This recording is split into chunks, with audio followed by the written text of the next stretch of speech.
Assalamualaikum sahabat, bagaimana keadaan kalian hari ini? Semoga selalu dalam lindungan Allah Subhanahu wa Ta'ala ya. Sahabat, pada kesempatan kali ini kita akan membahas misteri terbesar Ya'juj dan Ma'juj. Silakan besarkan volume video Anda dan selamat memperhatikan. Ya'juj dan Ma'juj. Kata-kata ini terdiri dari dua susunan kata. Yang pertama, Ya'juj, dan yang kedua, Ma'juj. Ketika Anda mengucapkannya dalam bahasa Arab dan mereka mendengar ucapan Anda, itu adalah kata-kata yang sangat kasar. Itu berasal dari kata ujaj, yang artinya kering dan kasar. Kata ini juga berasal dari akar kata al-aj, yang berarti musuh yang menyerang dengan sangat cepat. Maka kata Ya'juj dan Ma'juj berarti kering dan kasar di alam. Dan ketika mereka keluar, mereka akan keluar dengan sangat cepat hingga Anda tidak akan sanggup berdiri di hadapan mereka. Anda harus lari dari mereka. Itulah yang diceritakan para ulama tentang pengertian Ya'juj dan Ma'juj. Ya'juj adalah satu suku, sedangkan Ma'juj adalah suku yang lain, tapi mereka saling terhubung. Dan mereka adalah manusia seperti kita, benar-benar ada dan hidup menempati bumi saat ini. Mereka telah hidup dekat dengan masa Nabi Musa alaihissalam, dan pada era seorang raja besar bernama Zulkarnain. Zulkarnain memiliki julukan manusia dengan dua tanduk, karena dulu ia sering memakai topi yang memiliki dua tanduk di atasnya. Zulkarnain adalah raja yang memiliki kekuatan luar biasa, dan ia adalah seorang hamba yang benar-benar adil, salah satu yang terbaik yang pernah ada di bumi. Ia memiliki banyak kekuatan dan otoritas, hingga kerajaannya mencapai hampir seluruh dunia. Mengapa dikatakan hampir? Karena ada bagian dunia di mana peradaban belum mencapai bagian tersebut hingga hari ini. Tapi apapun yang ada pada masa kerajaan Zulkarnain, dimanapun peradaban berada, ia memiliki kekuatan hingga sampai ke sana, hingga tidak ada satu peradaban pun yang luput dari jangkauannya. Dan Allah Subhanahu wa Ta'ala berbicara tentang Zulkarnain pada surat Al-Kahfi bahwa ia telah mencapai tempat yang sangat jauh. Ia telah mencapai seluruh bagian bumi untuk mencari tahu siapa yang berada di sana, untuk melihat siapa manusia yang tertindas, siapa yang berbuat baik untuk diberi hadiah, dan membawa keadilan di antara masyarakat. Dengan secara fisik, ia pergi bersama pasukannya, pergi kemanapun sejauh mungkin. Itulah yang ia lakukan semasa hidupnya, mengelilingi dunia dan berbuat keadilan dengan memuja Allah Subhanahu wa Ta'ala dimanapun ia berada. Suatu hari ia pergi untuk menegakkan keadilan, dan ketika ia sampai, Allah telah menjelaskan di dalam Al-Quran. Hingga apabila dia telah sampai ke tempat terbenamnya matahari, dia melihat matahari terbenam di air yang berlumpur, dan dia mendapati di situ ada segolongan umat. Tempat yang ditemukan Zulkarnain bukanlah tempat biasa. Ini adalah danau yang berlumpur panas. Beberapa mengatakan ini adalah larva panas. Allah lah yang lebih mengetahui. Di sana ia menemukan sekelompok manusia di mana tidak ada lagi daratan yang bisa dijangkau. Ketika ia sampai, artinya Zulkarnain telah tiba di tanah terjauh di mana tak ada seorang pun yang mampu melebihi itu. Tak ada lagi peradaban setelah masyarakat ini. Itulah yang ayat ini bicarakan. Zulkarnain menemukan lorong di antara dua gunung di mana orang-orang itu berada. Namun, ia tidak bisa berbicara dengan orang-orang tersebut karena mereka sangat terisolir dari semua peradaban. Mereka sangat primitif dalam bahasa dan hampir tidak mengerti apapun yang Zulkarnain katakan kepada mereka. Kemudian masyarakat ini berkomunikasi dengan bahasa tubuh mereka, yang mana setiap orang pasti mengerti bahasa ini. Lalu menyampaikan pada Zulkarnain bahwa Ya'juj dan Ma'juj telah membuat banyak kejahatan di bumi. Ini artinya suku tersebut telah berinteraksi dengan Ya'juj dan Ma'juj. Ya'juj dan Ma'juj telah banyak berbuat kekacauan terhadap mereka, menjarah, membunuh, memperkosa, dan menyebabkan banyak kerusakan. Bisakah kamu menegakkan keadilan di sini? Mereka mulai memohon kepada Zulkarnain. Kamu adalah seorang raja besar yang sangat baik hati. Ambil uang ini dan tolong lindungi kami dari Ya'juj dan Ma'juj. Bisakah kamu membuat dinding antara kami dan mereka, hingga mereka tidak bisa datang pada kami, dan mereka bisa terisolir dari bumi ini? Maka Zulkarnain menjawab, apapun yang telah Allah limpahkan padaku, itu jauh lebih baik daripada uang kalian. Aku akan lakukan ini untuk mencari ridho Tuhanku. Yang aku butuh dari kalian, kalian bantu dengan tenaga. Aku butuh banyak dari kalian untuk membantu pekerjaan ini. Pasukanku tak akan cukup kuat. Bantu aku dengan kekuatan kalian, bawakan besi untukku. Ketika ia telah membangun dinding di antara dua gunung itu, Zulkarnain benar-benar membuat dinding besi dengan begitu kokohnya. Ia menyatukan setiap besi-besi itu dengan api yang mampu melunakkan semua besi di bumi. Zulkarnain tahu teknologi yang ia gunakan. Dinding ini benar-benar besar yang terhimpit antara dua gunung hingga ketika Ya'juj dan Ma'juj datang, mereka terjebak di dalam dinding ini hingga tidak bisa keluar. Dan Allah Subhanahu wa Ta'ala berkata di dalam Al-Quran, mereka tidak bisa memanjat dinding ini dan mereka juga tidak bisa menggali dari bawahnya. Zulkarnain membuat tembok pelindung yang sangat kuat, kedap air, dan tidak ada yang bisa menembusnya ataupun meruntuhkannya. Walaupun dengan senjata sekalipun, ia tahan dari serangan apapun. Dan ketika Zulkarnain memandang kepada orang-orang yang sedang memandang tembok ini, mereka berkata, "Wow, ini benar-benar tembok yang kuat." Lalu Zulkarnain berkata kepada mereka, "Ketika janji Allah akan datang, yaitu hari kiamat, maka Allah Subhanahu wa Ta'ala akan meratakan dinding pelindung yang tidak ada manusia yang mampu menembusnya ini, dan janji Allah itu pasti benar-benar akan terjadi." Kini hanya Allah yang tahu di mana tembok Ya'juj dan Ma'juj berada. Tapi jika Anda ingin tahu di mana tembok ini berada, bersumber dari tafsir yang telah kami baca, namun tentu Allah yang lebih mengetahui. Tempat ini telah diindikasi di sebuah tempat asing di kutub utara atau kutub selatan, jauh dari peradaban manusia saat ini. Ketika Zulkarnain meninggalkan mereka di dalam tembok itu, jumlah mereka amat sangat banyak. Mereka saling mengerumuni satu sama lain, seperti ombak besar di lautan. Dan jumlah mereka terus bertambah hingga hari ini, terus dan terus bertambah hingga saat tembok pembatas itu dihancurkan. Di dalam Sahih Bukhari dan Muslim diceritakan, Nabi Muhammad terbangun di suatu sore. Ia sangat khawatir dan terkejut. Kemudian ia berkata, "La ilaha illallah, celakalah bangsa Arab, celakalah bangsa Arab dari iblis yang telah sangat dekat." Sahabat bertanya, "Ada apa ya Rasulullah?"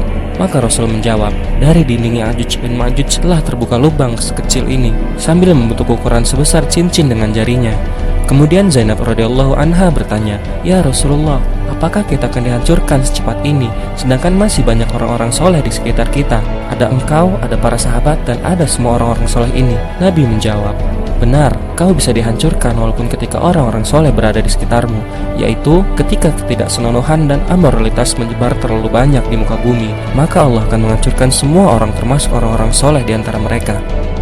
Kembali ke kisah sebelumnya, ada alasan mengapa Ya'juj dan Ma'juj tidak bisa keluar dari tempat kurungannya. Pertama, mereka adalah manusia yang sangat primitif. Teknologi yang mereka pakai tidak sama dengan teknologi kita hari ini.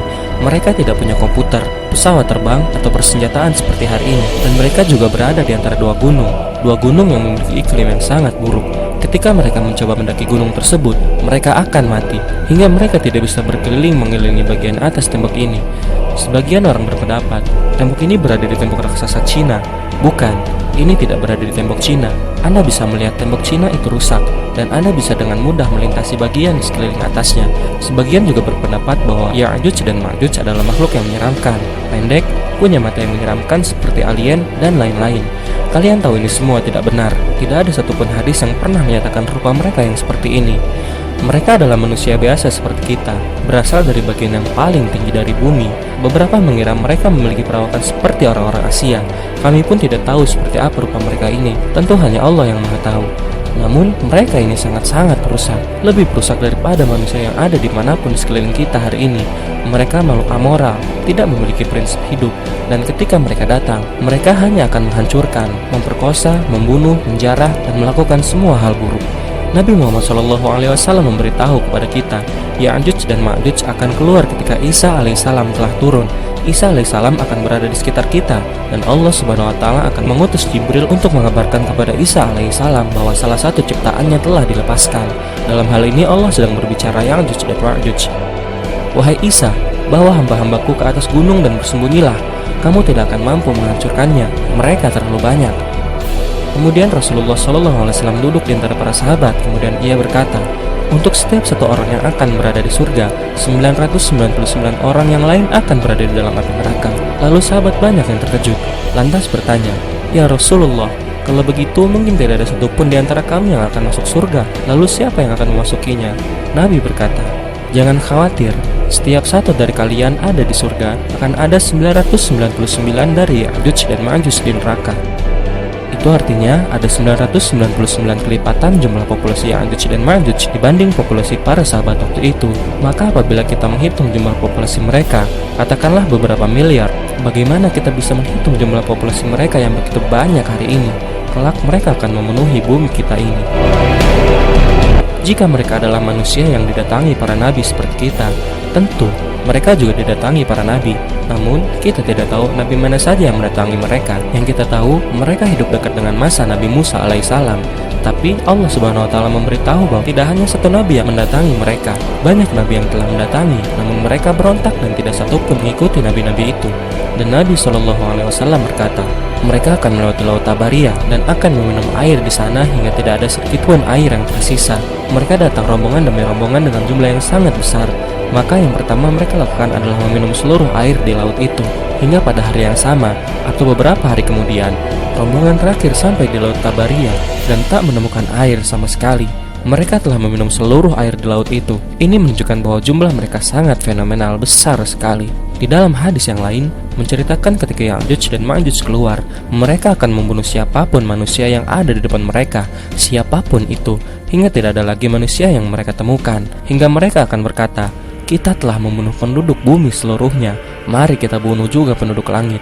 Kemudian mereka menembaki langit dengan busur dan anak panah yang mereka miliki. Lalu Allah Subhanahu wa Ta'ala akan menjadikan busur-busur tersebut jatuh dengan berlumuran darah, agar mereka berpikir bahwa seluruh penduduk langit telah berhasil dibunuh. Kemudian mereka berkata, "Sekarang kita telah membunuh penduduk bumi dan penduduk langit. Kita saat ini adalah raja di bumi." Isa alaihissalam dan para pengikutnya, yang semoga kita adalah salah satu di dalam rombongan tersebut, akan terisolir di atas gunung yang telah mereka daki. Mereka tidak menemukan makanan di sana, tidak satupun. Sedangkan mereka sangat membutuhkan makanan. Kemudian Isa alaihissalam mulai berdoa kepada Allah, karena mereka sedang berada pada masa-masa sulit. Maka Allah Subhanahu wa Ta'ala mengijabah doa Isa dengan mengirim parasit ke leher Ya'juj dan Ma'juj sebagai penyakit. Parasit itu akan membunuh seluruh Ya'juj dan Ma'juj yang ada di bumi. Mereka membunuh Ya'juj dan Ma'juj seperti sedang melakukan pertempuran di medan perang, hingga tak ada satupun dari Ya'juj dan Ma'juj yang tersisa di bagian manapun di seluruh daratan bumi. Lalu Isa alaihissalam dan para pengikutnya diperintahkan untuk turun. Isa alaihissalam akan mengutus seorang dan berkata, "Siapakah di antara kalian yang akan turun dan melihat apakah Ya'juj dan Ma'juj masih hidup atau mati? Tapi jika kamu temukan mereka hidup, mereka akan membunuhmu." Kemudian ada seorang laki-laki yang turun dan menemukan bahwa Ya'juj dan Ma'juj telah mati seluruhnya. Lalu lelaki itu memberitahukannya kepada Isa, dan mereka semua pun turun dari gunung tersebut untuk mencari perbekalan mereka. Tapi mereka sama sekali tidak menemukan sebutir biji palem pun di sana. Bumi telah penuh sesak, dipenuhi dengan bangkai Ya'juj dan Ma'juj yang mereka mengeluarkan bau busuk yang sangat-sangat menyengat. Kemudian Isa alaihissalam dan para pengikutnya kembali meminta kepada Allah untuk menghilangkan semua bangkai ini. Maka Allah mengirimkan burung yang memiliki leher besar. Mereka akan membawa setiap badan Ya'juj dan Ma'juj yang telah terurai karena penyakit itu, kemudian melempar seluruh tubuh itu ke tempat yang telah Allah tentukan. Lalu Allah menurunkan hujan, menyuburkan tanah, dan menghilangkan bau busuk yang Ya'juj Ma'juj tinggalkan. Ini adalah fakta Ya'juj dan Ma'juj yang dalam waktu dekat akan terjadi. Kita telah berada di akhir zaman. Sahabat, masih ada banyak materi menarik yang akan kita bahas di episode selanjutnya. Silakan tekan tombol subscribe yang tersimpan di dalam logo kami di pojok bawah kiri untuk mengikuti pembahasan-pembahasan selanjutnya. Like bila kalian suka dan share bila kalian rasa perlu. Kami akan terus mencari berbagai informasi untuk mempresentasikannya kepada kalian. Assalamualaikum dan sampai jumpa.